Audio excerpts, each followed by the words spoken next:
9월 28일과 10월 5일 두 주일에 걸쳐서 제가 기도를 주제로 하늘뜻 펴기를 했습니다. 첫째 설교에서는 빌립보서의 말씀을 중심으로 아무것도 염려하지 말고 우리의 상황을 있는 그대로 감사하는 마음으로 하나님께 아뢰어야 된다고 말씀드렸습니다. 찬송가 369장 죄짐 맡은 우리 구주라는 찬송가의 1절 가사가 있는데 그 후반부는 이러합니다. 주께 고함 없는 고로 복을 받지 못하네. 사람들이 어찌하여 아뢰할 줄을 모를까. 그렇습니다. 우리 그리스도인들은 누구나 하나님께 자신의 모든 일들을 아뢰할 권리를 지닌 사람들입니다. 그런데도 하나님께 아뢰지 않아서 문제를 훨씬 더 복잡하게 만들고 또 자기 혼자 힘으로 풀려다가 더 꼬이는 경우들이 있습니다. 시편 121편의 저자도 이렇게 노래합니다. 내가 눈을 들어서 산을 본다. 내 도움이 어디에서 오는가? 내 도움은 하늘과 땅을 만드신 주님에게서 온다. 주님께서는 내가 헛발을 디디지 않게 지켜주신다. 너를 지키시느라 졸지도 않으신다.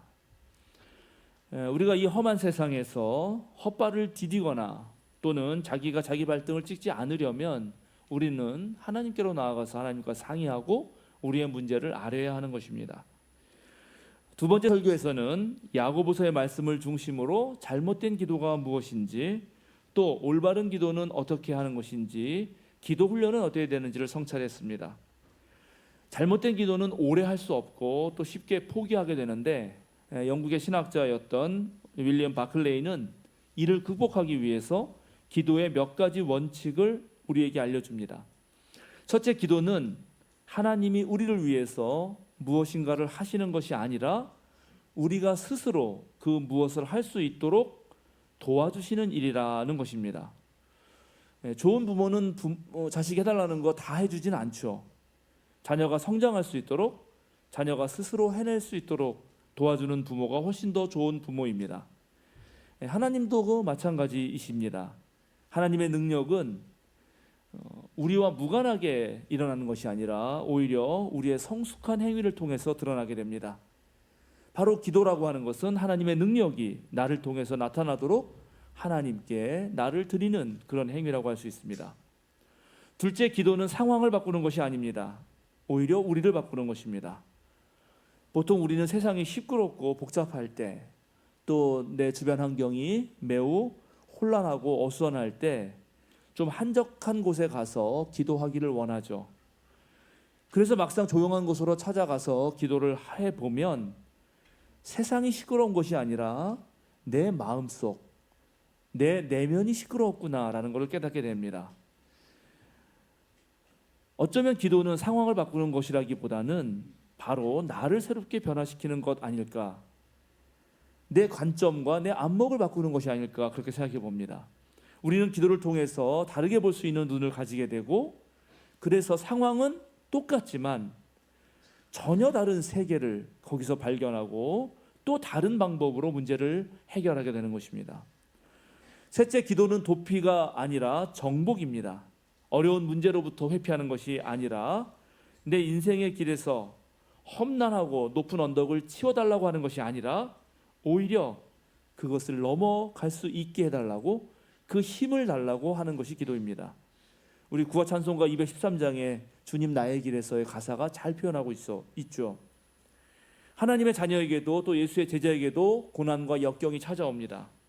그러나 기도의 사람은 그 고난과 역경을 회피하지 않고 직면하고 그것과 맞서 싸우면서 그것을 극복하고 또 넘어섭니다. 하나님께 기도하면서 하나님과 상의하면서 그 문제를 풀어가기 때문입니다. 마지막으로 기도는 듣는 일입니다.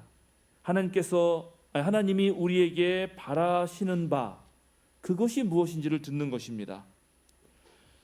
귀를 기울여서 잘 들을 수 있는 능력, 그것은 우리 그리스도인들이 반드시 갖추어야 할 매우 중요한 기도의 요소입니다. 인간은 누구나 자기 삶을 살아갈 때 반성하고 계획하는 능력이 있습니다. 그리고 동시에 계획한 대로 살아보지요. 우리의 몸은 행동하고 우리의 마음은 성찰합니다. 우리의 머리는 생각하고 계획합니다. 우리가 전쟁 중이라고 한번 가정을 해보시죠. 그 전쟁에서 이기려면 잘 싸워야 합니다. 그런데 군인 중에는 현장에서 적과 맞붙어 싸우는 병사가 있는가 하면 전략을 짜고 상황을 살피는 장군도 있습니다. 장군의 전술이 실패한다면 유능한 전투병들도 한순간에 몰살하게 되는 것이고, 장군의 전술이 아무리 훌륭하다 하더라도 전투병이 없이는 전쟁에서 승리할 수가 없습니다. 우리 삶이 전쟁이라면 우리도 비슷한 상황에 처하게 되는 것입니다. 한편으로 열심히 일하고 도전하고 행동합니다. 그러나 그렇게 현장에서 땀 흘려 일하는 것만큼 우리의 인생 전체를 돌아보면서 우리의 삶을 되새겨보는 훈련이 필요한 것입니다. 우리 그리스도인들에게 기도가 바로 그러한 순간입니다. 하나님 앞에 조용히 머물러서 하나님께서 나를 통해 연주하시는 그 곡을 들어보는 것입니다. 우리가 기도를 처음 시작할 때는 말로써 우리의 간구를 하겠지만, 기도가 마칠 때는 귀로써 하나님의 말씀을 듣는 것으로 끝나야 합니다. 하나님이 그리시는 그 큰 그림에 오늘 나의 한 조각이 어디쯤 위치해 있는지를 알아야 내 인생 전체라는 그림이 잘 그려지는 것입니다. 기도 시간을 따로 떼어놓고, 그래서 실제적인 방법들을 동원해서 잡념을 없애고 기도에 집중하면서 또 함께 기도할 수 있는 기도 친구들을 만들고 좋은 기도의 모델을 찾아서 배우고 기도 제목들을 정돈하고 정리해서 성경과 성령에 의지해서 기도한다면 반드시 그 사람의 삶은 달라질 것이고, 야곱이 이스라엘이 된 것처럼 존재의 변화를 느끼게 될 것입니다. 오늘은 기도 시리즈 마지막으로 여러분과 함께 기도의 궁극적인 목표가 무엇인지를 생각해 보려고 합니다. 오늘 우리가 함께 읽은 에베소서의 말씀에서 바울 사도가 믿는 이들을 위해서 지금 기도하고 있습니다. 중보기도죠. 중보기도의 내용은 크게 두 가지입니다. 하나는 하나님께서 성령을 통하여 믿는 이들의 속사람을 강건하게 해달라 하는 것이고, 두 번째는 교인들이 예수 그리스도의 사랑에 뿌리를 받고 털을 잡아서 예수 그리스도의 사랑의 너비와 길이와 높이와 깊이가 어떠한지를 깨달을 뿐만 아니라 바로 그것을 통해서 하나님의 충만한 단계에 교인들 또한 같이 충만한 그 기쁨으로 살게 하도록 하는 것입니다. 둘째 간구부터 살펴보죠. 기도의 목표는 지식을 초월하는 예수 그리스도의 사랑을 아는 것, 그리고 그 사랑을 몸소 체험하는 것이다 하는 것입니다. 구약에 지금 우리가 함께 읽은 미가서 말씀이나 요한복음서의 예수님 기도도 마찬가지입니다. 예수님의 기도는 삼위일체 속에서 예수와 하나님이 한 몸을 이룬 것처럼 이제 하나님의 백성인 그리스도인들도 예수 그리스도를 통하여 하나님과 하나가 될 것을 간구하고 계십니다. 하나님께서 독생자이신 예수를 사랑했고, 또 예수님이 하나님을 사랑해서, 그래서 하나님 안에 예수가 계시고 예수 안에 하나님이 있음으로써 하나님이 예수가 되시고 예수가 하나님이 되어서 둘이 합동인 것처럼, 모든 교인이 하나님 안에, 그리고 모든 교인 안에 하나님이 그렇게 계시도록 해달라고 오늘 예수님이 기도합니다. 미가 예언자 또한 주 하나님께서 우리에게 요구하시는 바가 무엇인지를 정확하게 짚어냅니다. 바로 겸손히 하나님과 함께 행하는 것이라고 말합니다. 오늘 우리에게 주어진 세 개의 본문은 기도의 목표가 무엇인지 공통적으로 말하고 있습니다. 그것은 하나님과 하나 되는 것, 예수 그리스도의 사랑 안에서 하나님과 동행하는 것입니다. 전통적인 기도의 길을 따라가자면 기도는 자기를 정화하고 성령의 조명을 받아서 하나님과 일치를 이루는 것입니다. 그런데 정화에서 조명의 단계로, 또 조명에서 일체 단계로 나아갈 때 우리는 수많은 어둠의 밤들을 만나게 됩니다. 그것을 넘어서면서 한 걸음 한 걸음 나아갈 때 궁극적으로 우리는 하나님과 동행하고 하나님과 하나 되는 경지에 이르게 된다는 것입니다. 그럼 하나님과 하나 돼서 도대체 뭐 하겠다는 것인가? 이런 질문이 들죠. 제 아이들이 초등학교 다닐 때 그 현장 학습 프로그램으로 학교에서 키자니아라는 곳에 간 적이 있습니다. 키자니아라는 곳은 어린이들이 현실 세계의 직업을 체험할 수 있도록, 또 어른이 되면 그렇게 살아가 보도록 경험하게 해주는 직업 체험형 테마파크, 뭐 그런 겁니다. 서울에 하나 있고 부산에 하나 있습니다. 승무원, 소방관, TV 앵커, 패션 모델, 연예인, 한 90여 개의 그런 실제 직업들을 체험할 수 있고, 거기서 또 그렇게 어느 그 코너에 가서 일을 하면 일한 대가로 돈을 받습니다. 물론 키자니아의 화폐인 키조입니다. 그리고 그것으로 물건도 살 수 있습니다. 둘째 아이가 초등학교 2학년 때 그곳에 가게 되었는데 제 아내가 도우미로 따라갔습니다. 대여섯 명씩 조를 이루어서 다양한 직업 체험을 하는데, 놀랍게 어떤 곳은 번 돈을 가지고 새로 직업 훈련을 받기 위해서 돈을 내는 것도 있거든요. 근데 놀랍게 아이들이 전부 돈을 버는 데만 관심이 있었다는 것입니다. 돈을 벌어서 그걸로 또 직업을 배우려고 하는 곳에서는 거의 안 가더라 하는 것입니다. 돈을 꽉 쥐고 계속해서 돈을 버는 일에만 혈안이 돼 있는 초등학교 2학년 아이들이요. 제 아내가 살짝 놀랐습니다. 그런데 그 돈은 가짜 돈이기 때문에 키자니아 안에서만 사용할 수 있는데, 마지막 돈에 이제 다 모은 돈을 그렇게 꼭꼭 쥐어서 마지막 모은 돈을 쓸 수 있도록 또 백화점 같은 곳이 그 안에 있습니다. 그래서 이제 그곳에 가서 애들이 기대하고 딱 물건을 사려고 그러면 물건이 너무 고가라서 아무것도 살 수 없었다고 합니다. 그러니까 대여섯 명 중에 모인 한 아이가 이제 제 아내가 그 어머니로서 약간 조장이 아니라 그 아이들을 이렇게 데리고 다니면서 해주는 역할을 한 거죠. 다 관찰하는 거죠. 돈을 전부 모아서 함께 물건을 구입하자 이렇게 제안을 했는데, 다 자기가 번 돈이니까 어느 누구도 선뜻 내놓지 않았고, 또 한편으로는 자기가 번 돈만으로는 아무것도 살 수 없었기 때문에 아이들이 무척 큰 헛달감에 빠졌다는 것입니다. 학교에서는 아주 기대를 해가지고 직업 프로그램을 해줘야겠다고 그렇게 보냈지만, 놀랍게 결국 우리 아이들이 경험한 것은 열심히 노동은 했지만 그 돈으로는 이 자본주의 사회에서 살 수가 없구나 하는 그런 허탈한 결과를 낸 거죠. 하나의 에피소드 같지만 오늘 우리의 자화상 아닐까요? 최근 언론에서 한참 회자되고 있는 각종 사기 범죄들을 보면 그 수법이 날로 교묘해집니다. 흔히 스캠 사기라고 하는데, 그 로맨스 스캠이라는 게 있더라고요. 그 어떻게 되는 건지는 모르겠지만은, 그런데 빠져들어가서 한순간에 나도 모르는 사이에 범죄자가 되어버린 것입니다. 돈이 주인이 된 사회에서 사람들은 사기에 속아서 넘어가기도 하고 또 남을 속이기도 하죠. 그렇게 하면서 자기도 모르는 사이에 무력감과 불안과 허탈감에 빠져듭니다. 하나님 대신 돈을 섬긴 인간이 겪는 그런 현실입니다. 왜 우리 사회가 갈수록 인간미는 사라지고 서로 불신하고 분노가 들끓게 되는가? 저는 역시 이것도 우리 대다수가 우리들의 관심사를 돈에 집중하고 있기 때문이 아닌가 생각해 봅니다. 오늘 미가 예언자는 하나님과 동행하는 것과 더불어서 공의를 실천하고, 즉 하나님의 정의를 실천하고 사람을 사랑하는 것이 하나님이 우리에게 원하시는 것이라고 말하고 있습니다. 정말 진정으로 공의를 실천하고 사람을 사랑하려면 역시 하나님과 동행해야 합니다. 즉 하나님과 동행하는 사람이 그것을 할 수 있다고 생각합니다. 하나님과 동행하는 사람만이 돈이 주는 거짓 환상의 유혹에서 벗어날 수 있다고 생각합니다.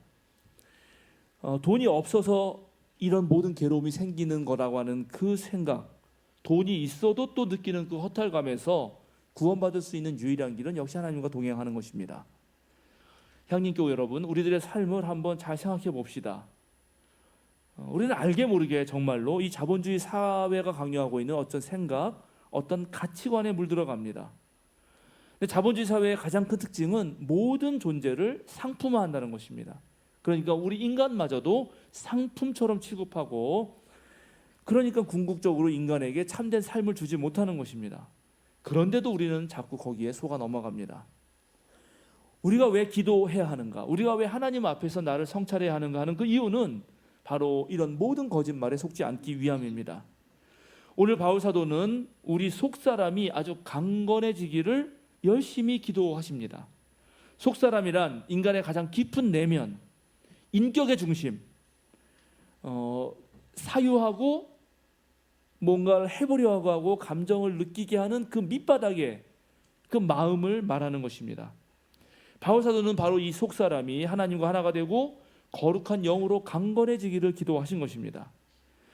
깊은 신앙을 가졌던 그 믿음의 선배들이 말하는 공통점을 들어보면 아주 공통적으로 증언하는 것이 있는데, 그것은 하나님께서 우리의 호흡보다, 우리의 감정보다, 우리의 의식보다, 우리의 생각보다 훨씬 더 우리와 가까이 계시다고 하는 것입니다.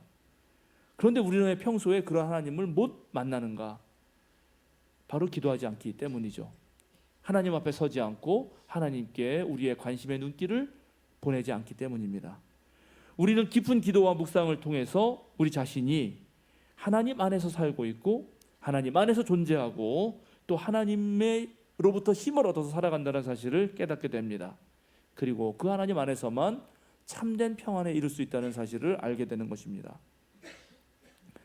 그런데 그리스도교만 기도가 있는 게 아닙니다. 그리스도교를 포함해서 모든 위대한 종교 전통에는 모든 존재의 궁극적 바탕에 가서 직접 마주치는 일종의 직관인데요. 그런 깨어남의 체험이 있습니다. 심지어 샤먼 전통, 즉 무속 전통에도 어떤 사람이 신 체험을 하면, 신이 들리면 일상의 자기를 넘어서는, 평소에 제한적이고 옹졸한 그런 의식 상태에서 벗어나는 경험을 합니다. 여기에서 한 걸음 더 나아가서 세상과 내가 하나 되는 무라일체의 경험, 모든 것이 연결되어 있고 그것들과 궁극적으로 우리는 다 연결되어 있기 때문에 결국 하나라고 하는 그런 합일 경험이 있습니다. 그 부처님이 태어나셔서 어머니 마야 부인인가요? 옆구리로 나와가지고 태어나자마자 7발짝을 걸으시면서 손을 하늘을 향해서, 그리고 이쪽은 땅을 향해서 천상천하 유아위존, 저 하늘과 이 땅에 오로지 나만이 존귀한 자다, 이렇게 말했다고 하는 거죠. 그 예수님이 교만해서, 아니 부처님이 교만해서 그런 게 아니라 세상 모두가 하나라고 하는 걸 깨달았다는 뜻입니다. 그런데 이런 경험을 한 사람들도 처음에는 내면으로부터 올라오는 끊임없는 잡생각과 수다에 시달립니다. 그런데 깊은 기도 수행을 하다 보면 어느새 자기도 모르게 존재 그 자체를 만나고 개개인, 개체인 내가 전체이자 원래 그 전체와 하나였다는 사실도 알게 됩니다. 이렇게 되는 것을 모든 종교 전통에서 깨어남이라고 부릅니다. 깨어남 상태가 되면은 순간에서 무한을 느끼고 시간 자체가 사라지는 영원한 자리, 순수한 현재에 도달하게 됩니다. 그런 이들은 죽음을 넘어선 절대 생명을 일순간에 마주칩니다. 그래서 불교에서 흔히 던지는 선문답 중에 내가 태어나기 전에 너는 누구였느냐? 라는 질문이 있습니다. 이런 질문들은 바로 그런 종교 체험을 한 자들의 언어에서 나오는 것이죠. 바로 이런 종교 체험을 그리스도교적 언어로 표현하면 우리 자신이 바로 하나님의 형상이었고 하나님이 우리 안에, 그리고 우리는 하나님 안에서 온전히 존재하고 있다는 사실을 깨달아 아는 것입니다. 즉 하나님이 태초부터 영원까지 계시듯이 우리 또한 없었던 적이 없고 앞으로 없어질 가능성도 없어서 언제나 영원히 있다는 것을 알게 되는 것입니다. 이 체험은 실로 엄청난 체험이고 이 경험을 한 사람에게는 완전히 새로운 세계가 열립니다. 그 체험 이전으로 돌아갈 수 없고 앞으로 살아가는 모든 삶에 그 한 번의 체험이 영향을 끼칩니다. 궁극적 실제와의 만남과 합일의 체험은 자신이 이전에 보던 세상과 전혀 다른 차원의 세계를 보게 만들어줍니다. 그런데 문제가 있습니다. 궁극의 하나님 체험을 했다 하더라도 그것이 곧바로 우리가 살아가는 구체적인 시공간에서 우리의 성숙과 성장을 가져오지 않는다는 것입니다. 몇천 년 전에도 인류는 이런 깨어남과 깨달음을 얻었습니다. 그런 사람들이 있었습니다. 그런데 그때 그들은 여전히 이 지구는 평평하고 해가 떠서 지는 것이라고 생각합니다. 지구가 돈다는 생각을 못하는 거죠. 존재하는 모든 것과 내가 일치를 경험했지만 놀랍게 존재하는 것들이 세포나 원자나 분자로 이루어졌다는 사실은 모릅니다. 노예를 해방한다든지 여성에게 동등한 정치적 행사를 할 수 있도록 해주지도 못했습니다. 나는 구원과 열반에 도달했다라고 말하지만 그러나 동시에 매우 낮은 지적 단계와 자기중심적 단계를 벗어나지 못하기도 했습니다. 그래서 하나님을 만나는 궁극적 체험 못지않게 바로 중요한 것은 배움을 통한 성장이고 성숙입니다. 성장과 성숙이 없다면 하나님 체험조차도 매우 조악하고 편협한 그런 의식의 단계에서 작동하고 맙니다. 좀 더 보편적이고 포용적이고 열려있는 상태에 도달하지 못하는 것입니다. 오늘날 세계는 과거보다 훨씬 더 발달되었습니다. 하나님을 만난 사람도 그런 발달된 단계로 나아가야 되고 발을 맞출 줄 알아야 하는 것입니다. 하나님을 만나서 그 안에서 참된 안식을 누리는 궁극의 체험은 우리의 삶 안에서 보다 더 높은 차원을 통합하면서 고매한 인격과 또 전문적인 지식과 이어져야 하는 것입니다.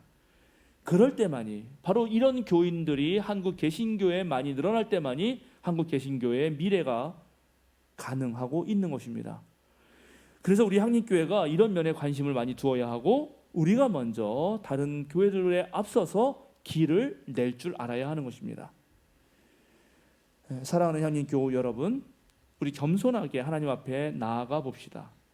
무릎을 공손히 꿇고 두 손 모아서 하나님께 간구합시다. 우리의 삶이 온전히 우리 주님의 뜻 가운데서 하나님과 동행하는 삶이 될 수 있도록 그렇게 간절히 기도합시다. 하나님의 충만으로 가득 찬 사람은 하나님에 대한 신뢰 덕분에 염려와 불안이나 자기 연민이나 자격지심이나 열등감이나 두려움 또는 억울함이나 섭섭함에 빠지지 않습니다. 거기에 사로잡혀 사는 그런 어리석은 삶을 살지 않습니다. 사랑하는 향림교회 여러분, 우리가 예수 그리스도가 지니신 그 사랑의 깊이와 너비와 높이와 깊이, 길이를 다 알아가는데 온 힘을 다해 봅시다. 참된 지식은 그리스도 안에 있는 하나님의 그 사랑을 우리가 알고 깨닫고 몸으로 구현하는 것입니다. 하나님의 사랑을 아는 지식으로 우리에게 허락된 이 짧은 인생의 시간이 그저 우리의 욕망이나 분노, 허영심을 성취하려는, 그렇게 해서 그것 때문에 발버둥치는 그런 시간이 아니라 오히려 하나님의 선한 뜻을 함께 힘 모아서 나아가는 시간이 되면 좋겠습니다. 우리가 매주 드리는 주기도문 노래, 또 향린 신앙 고백, 그걸 통해서 우리는 하나님 나라가 이 땅에 임하기를 기도하죠. 우리는 나눔과 섬김의 공동체인 우리 교회를 통해서 주님의 사랑이 우리 삶을 통해 나타나기를 바랍니다. 우리가 하는 모든 신앙 행위들, 말씀을 듣고 말씀을 읽고 기도하고 찬양하는 모든 행위는 궁극적으로 온 세상이 지식을 초월하는 그리스도의 사랑을 알아서 하나님의 온갖 충만한 그 상태로 되게 하려는 몸짓입니다. 사랑이신 하나님이 만들어 가시고 있는 그 당신의 나라는 바로 우리의 몸과 마음을 통해서 우리가 이 땅에 향기로운 이웃으로 존재할 때 가능해지는 것입니다. 조물주가 이 세상에를 모든 만물을 만드실 때 소를 만드시고 이렇게 말했다고 합니다. 너는 60년을 살아라. 수명을 길게 주었으니까 너는 그 60년 동안 사람을 위해 일해야 된다. 그러니까 소가 60년 너무 깁니다. 전 30년만 살겠습니다 하고 말을 했습니다. 두 번째로 개를 만든 다음에 너에게는 30년의 수명을 주겠다. 근데 30년 동안 사람들을 위해서 집을 지켜야 한다. 그러니까 개도 말합니다. 30년 너무 깁니다. 15년만 살겠습니다. 세 번째로 원숭이를 만든 하나님이 또 말씀하십니다. 너에게도 30년의 생명을 주겠다. 30년 동안 사람들을 위해서 재롱을 떨어야 한다. 그러자 원숭이도 반기를 듭니다. 30년 너무 깁니다. 저도 15년만 살게 해주십시오. 마지막으로 사람을 만드시고는 너는 25년만 살아라. 단 너의 수명이 좀 짧으니까 너에게는 생각할 수 있는 머리를 주겠다라고 했습니다. 그러자 역시 사람도 하나님께 반기를 들고 하나님 그러면 이제 머리를 굴리는 거죠. 소가 버린 30년, 개가 버린 15년, 원숭이가 버린 15년을 저에게 주십시오. 그래서 사람은 85년을 살게 되는데 그 85년 중에 25년만 본래 인간에게 주어진 시간을 살고 소가 버린 30년으로 26살부터 55살까지 소같이 일만 하고 퇴직한 다음에는 개가 버린 15년으로 집을 지키다가 마지막 원숭이가 버린 15년으로 손자 손녀 앞에서 재롱 떨다가 하나님한테 간다고 하는 것입니다. 우리에게 주어진 인생, 요즘은 의학이 발달하고 우리 모두 건강을 잘 챙겨서 100세를 바라본다고 하죠. 그런데 위의 이야기처럼 이래저래 시간을 다 보내고 나면 정말 우리에게 남겨진 시간이 그리 많지 않습니다. 그 짧은 시간을 참되고 뜻있고 행복하게 살기 위해서 존경하는 향림교회 여러분, 주님과 동행하시면서 여러분의 삶이 곧 기도가 되시기를 부탁드립니다. 기도하겠습니다.